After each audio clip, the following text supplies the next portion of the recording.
Nag-iisip ka pa rin ba ng ulam na lulutuin? Pinoy classic naman tayo. Adobong sitaw. Alam naman natin na itong simpleng ulam na to ay ubod ng sarap. At para nga dun sa mga bago pa lang na nag-uumpisang magluto, malalaman ninyo kung gaano lang to kadaling gawin. Kaya tara na, umpisahan na natin. Nagpainit lang muna ako ng wok dito.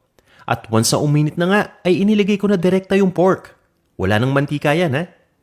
Kailangan lang nating i-sear yung pork hanggang sa magmantika. At habang sinisir, i-prepare na natin yung mga sangkap. Hinihiwa ko lang yung sitaw into 2-inch pieces. Pagdating naman sa sibuyas, hinihiwa ko lang ng pahaba ng manipis. Yung bawang naman ay kinakrush ko lang at sinachop ko pagkatapos. At once na may enough na mantika na nga na na-render, ilagay na natin dito yung bawang. At itinutuloy ko lang yung pagluto dito sa bawang hanggang sa mag-umpisa ng mag-brown.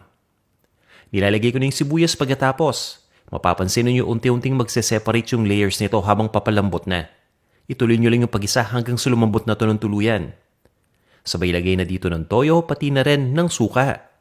Ang gamit ko dito ay sukang puti, pero pwede tayong gumamit ng distilled vinegar or ng cane vinegar. Naglalagay din ako dito ng tubig. Kailangan pa kasing palambutin yung pork, kaya papakuluan muna natin yan initially. Takpan natin tong lutuan para hindi kagad mag-evaporate yung liquid. At ituloy lang natin ang pagpapakulo gamit ang low heat setting hanggang sa lumambot na yung pork ng tuluyan. Make sure na lumambot na yung pork ha. Okay lang na kumuha kayo para tikman at matest. Kung hindi pa malambot, dagdagan nyo lang ng tubig at ituloy nyo lang yung pagpapakulo. At this point, malambot na yung pork natin. Naglalagay lang ako ng additional na tubig dahil nga nag-evaporate na yung tubig na nilagay ko kanina. Pabayaan lang natin uli na kumulo yung tubig at ilagay na natin yung sitaw. At haluin lang natin ito. Itinutuloy ko lang yung pagluto hanggang sa bahagya ng lumambot yung sitaw. Mga 3 to 4 minutes.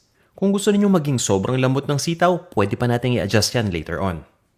And besides nga pala sa pork, pwede tayong gumamit dito ng mga alternative ingredients. Katulad na lang ng tokwa or ng hibe. Alam niyo yun, yung maliliit na hipon?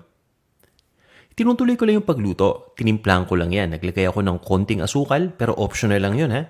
Inasinan ko rin yan at naglagay na ako ng ground black pepper. At hinahalo ko lang yan para lang ma-distribute yung mga seasoning natin. Itinutuloy ko pa yung pagluto dito ng mga 3 to 5 minutes para saktong-sakto lang yung lambot ng gulay.